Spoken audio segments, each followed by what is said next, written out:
Did you accidentally mute an important email and can't find it? Learn how to unmute it in under 30 seconds. First, we'll navigate to the All Mail folder where muted emails hide.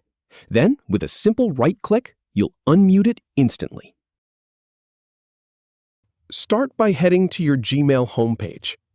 Then, on the left sidebar, go ahead and click More to expand the folder list. Now click on All Mail to see every message, including muted ones. Find the email you want to unmute. Right-click on it to open the context menu. Finally, click Unmute from that menu, and you're all set. That email will now show up in your inbox again.